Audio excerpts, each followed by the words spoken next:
Students, previous class में आपने force and effect of force के बारे में पढ़ा। अब आगे पढ़ते हैं। First of all, now we have to study contact forces and non contact forces. Actually these are the type of forces, that's why it is called contact forces. It means different forces are the examples of contact forces. In a similar way, different forces are the examples of non contact forces. Contact force का मतलब क्या है? तो previous class में भी हम चर्चा कर रहे थे। सपोज करो ये पेंसिल यहाँ रखी हुई है, हम इस पर पूरा फोर्स लगाकर इसे हटा देना चाहते हैं। सपोज करो हमने अपना पूरा का पूरा फोर्स लाया, बट अगर हम पेंसिल के कांटेक्ट में नहीं आएंगे तो क्या पेंसिल अपनी जगह से मूव कर पाएगी? नहीं। इसका मतलब है कि मेरे मसल्स का जो फोर्स है, मेरे मस्कुलर जो फोर्स है, वो कब एक्ट करेंगे? जब वो पेंसिल के क्या आएंगे? कांटेक्ट में आएंगे। तो इस तरह के फोर्सेस को हम क्या कहते हैं? Contact force. यानी contact force such type of force which act by physical contact between them. अब आपके बुक में क्या लिखा है, इसे पढ़िए।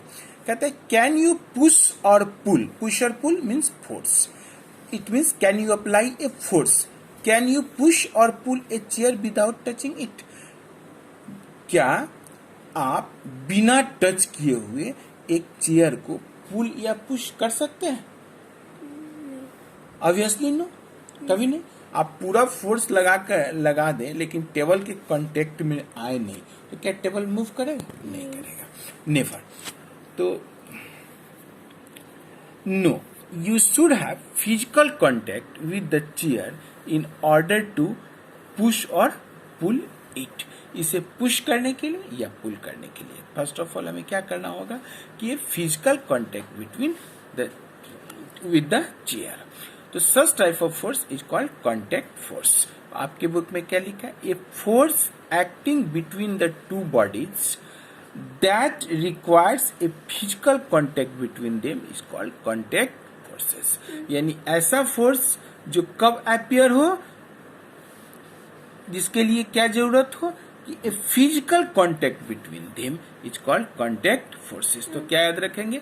ए force acting between the two bodies that require a physical contact between them is called contact force. यानी एक ऐसा फोर्स जो एक्ट करता है टू बॉडीज के बीच, कब? रिक्वायर्ड, जिनके लिए नीड होती है किसकी? कि there is a physical contact between them. उन दोनों के बीच क्या हो? एक फिजिकल कांटेक्ट हो। Muscular force, frictional force are the example of contact forces. But students, आप सोचो, कभी ये सपोज करो ये पेंसिल है, इसे हम यूं ही जैसे ही ड्रॉप करते हैं, ये ऑब्वियसली ऑटोमेटिकली स्वतः खुद ही कैसे फॉल करती है? नीचे की ओर गिरती है। एक्चुअली अर्थ इसे अपनी ओर क्या करता है? एक फोर्स से अट्रैक्ट करता है। बट क्या अर्थ पेंसिल के कांटेक्ट में आता है? नेवर, कभी नहीं। इसका मतलब है कि अर्थ जो फोर्स लगाती है वो विदाउट कांटेक्ट। ऐसे फोर्सेस को हम क्या कहते हैं? Action at a distance forces. आपके बुक में भी इसी तरह लिखा है। नाउ कंसीडर कीजिए, विचार कीजिए, ये body falling towards the earth. Falling मतलब फॉल करना, गिरना, ड्रॉप, टुवर्ड्स द अर्थ। किधर? अर्थ की ओर। तो suppose a body falling towards the earth. एक बॉडी किधर की ओर फॉल कर रही है? अर्थ की ओर। We know it is falling towards because the gravitational force of Earth is pulling the body down. We know, हम लोग जानते हैं, क्या जानते हैं? इट इज फॉलिंग, यह फॉल कर रहा है, ड्रॉप, ये गिर रही है। क्यों गिर रही है? फॉलिंग डाउन, नीचे की ओर फॉल कर रहा है। क्यों? Because gravitational force of earth pulling the body down. क्योंकि ग्रेविटेशनल अट्रैक्शन ऑफ अर्थ इसे अपनी ओर क्या कर रहा है? पुल कर रहा है, खींच रहा है। Is there any physical contact between earth and the body? क्या यहाँ any physical contact between earth and body? क्या बॉडी और अर्थ के बीच कोई फिजिकल कॉन्टेक्ट है? नहीं, है ना? No, a force acting between the two bodies that does not require any physical contact between them is called non-contact force, और rather इसे कहना चाहिए action at a distance forces। action माने act करना, distance मतलब distance without contact, एक दूरी पर। non-contact force is also known as action at a distance forces. तो याद रखने के लिए बस इतना ही हुआ कि जो भी फोर्सेस हैं हमारे पास उन्हें दो कैटेगरी में हम लोगों ने डिवाइड किया, एक कांटेक्ट फोर्स, दूसरा second non contact force. If a force acting between two bodies that requires a physical contact between them, then it is called contact force. Second, if no physical contact required, then it is called non-contact force. Gravitational force, electrostatic force, magnetic force are the example of non-contact force. Actually, these are the action at a distance forces.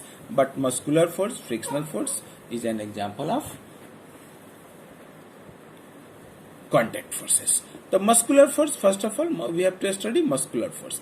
Muscular force is the force that is the result of action of our muscles. जो हमारे muscles के प्रयोग के द्वारा, जो हमारे muscles के use से जो हम फोर्स लगाते हैं उसे क्या करते हैं? मस्कुलर फोर्स, मस्कुलर फोर्स कहते हैं। जैसे दो बच्चे अगर आपस में क्या हो झगड़ रहे हो तो दोनों अपने मस्कुलर फोर्स का यूज करके क्या करते हैं?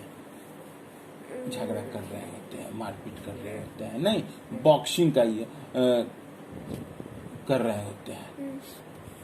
तो इस type of force is muscular. It means muscular force is a type of contact force. It is that force which is the result of the action of our muscle. For example, lifting a heavy box. जब हम एक box को, heavy box को ऊपर की ओर उठा रहे होते हैं, then we use our muscles, muscular force. नहीं, हम अपने मस्कुलर फोर्स का यूज करते हैं। लेकिन ये मस्कुलर फोर्स कब आएगा? जब हम ऑब्जेक्ट के कहाँ जाएंगे? कॉन्टेक्ट में जाएंगे। अगर हम एक्शन एट ए डिस्टेंस होंगे फिर ये फोर्स काम नहीं करेगा। एक्चुअली स्टूडेंट्स, अभी हम आपके बुक के हर एक सेंटेंस का मीनिंग आपको समझाने का प्रयास कर रहे हैं। आप समझेंगे। अगर एक भी प्रॉब्लम हो आप जरूर कमेंट करेंगे। तो muscular force is the force that is the result means परिणाम, result of the action of muscles. मतलब मस्कुलर फोर्स वो फोर्स है जो हमारे मसल्स के एक्शन के रिजल्ट से क्या होते हैं? प्रोड्यूस होते हैं। It's called muscular force. Now we have to study non contact forces और action at a distance forces. तो gravitational force, electrostatic force and magnetic force are the example of gravitational force. Students, fact ये है कि आपके book में gravitational force के बारे में जो एक्सप्लेन किया गया है ये बहुत ही कम है। कहते हैं ना कि चलो इतना पढ़ने से काम चल जाएगा, बट इतना पढ़ने से काम चलने वाली भी बात नहीं है। इसलिए हम ग्रेविटेशनल फोर्स का अलग ऑन द बोर्ड, आप बोर्ड पर एक अच्छा वीडियो बनाएंगे। बट अभी हम आपके चैप्टर को पढ़ाना चाह रहे हैं ताकि आप हर एक सेंटेंस का मीनिंग समझ सके। तो उसके अकॉर्डिंग अभी हम पढ़ रहे हैं। तो अब है ग्रेविटेशनल फोर्स, हिंदी में कहते हैं गुरुत्व आकर्षण बल। यही वो फोर्स है जिसके कारण ये सृष्टि मीन्स वर्ल्ड, यूनिवर्स स्टेबल है। हम जानते हैं ना कि आप समुद्र में देखते होंगे, सी में क्या होता है? टाइडल इफेक्ट, है ना। समुद्र का पानी बड़ी जोर से ऊपर की ओर जाता है। क्यों? Due to gravitational pull of moon. कहाँ? On the earth. तो ये जो सारा सिस्टम है, अर्थ सन मास का सिस्टम अपने अपने ऑर्बिट में रिवॉल्व करने का का सिस्टम की घटनाएं जो भी है वो सब किसके कारण होती हैं? ग्रेविटेशनल फोर्स के कारण होती है। जब हम 5 क्लास में थे तो वहां भी ये बात पढ़ाया गया था कि न्यूटन साहब एक दिन पेड़ के नीचे, किसी ट्री के नीचे, है ना, एप्पल ट्री के नीचे बैठे थे। तभी एक एप्पल नीचे की ओर गिरा। उन्होंने सोचा कि भाई ये नीचे की ओर ही क्यों गिरा, ऊपर की ओर क्यों नहीं गिरा? तो उन्होंने बताया कि अर्थ किसी भी ऑब्जेक्ट को अपनी ओर क्या करती है? अट्रैक्ट करती है। इसे ग्रेविटेशनल अट्रैक्शन कहते हैं। वही बात आपके बुक में भी लिखा है, बट ऐसा कोई ये कंप्लीट रॉन्ग कंसेप्ट है। Not only earth, actually fact तो ये है कि in universe every object attracts another object by a force. ठीक है, हाँ? अर्थ मून को अपनी ओर अट्रैक्ट करता है, सन अर्थ को अपनी ओर अट्रैक्ट करता है ना। आप दो ऑब्जेक्ट, दो मित्र टू फ्रेंड्स अगर मान लो 1 मीटर के डिस्टेंस पर है तो वो दोनों भी ग्रेविटेशनल फोर्स से एक दूसरे की ओर क्या करते हैं, अट्रैक्ट करते हैं। इट मींस ग्रेविटेशनल फोर्स का कंसेप्ट व्यापक है, इसको सिर्फ आप अर्थ के रेस्पेक्ट में नहीं लीजिए। बट आपकी बुक में ही लिखा है the force of attraction, attraction attract करने का, अपनी ओर आकर्षित करने का, the force of attraction that pull the object towards the surface of earth is called gravitational force। ये भी एक छोटा कंसेप्ट है। छोटा कंसेप्ट कहने का मतलब है कि एक खास रेंज में है, ओनली अर्थ के रेस्पेक्ट में बात कहा गया है, ये बात कही गई है। बट ग्रेविटेशनल फोर्स नॉट, बतले ना, gravitational force not only for earth, in universe every object attracts another object by a force called gravitational force। So the force of attraction that pulls the object towards the surface of earth is called gravitational force। यानी gravitational force वो force है जिसके तहत अर्थ किसी भी object को अपनी surface की ओर क्या करती है, अट्रैक्ट करती है। But it is a narrow concept, है ना, narrow concept.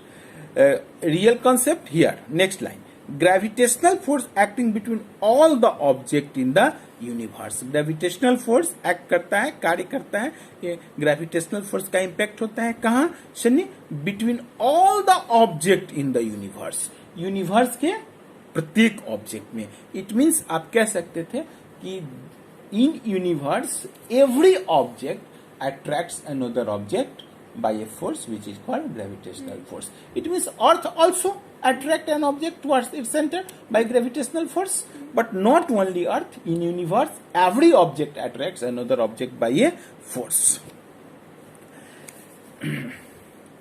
It plays a very important role in our daily life। आपको मैं पहले ही बोला, gravitational force of earth allow to walk on the surface of earth।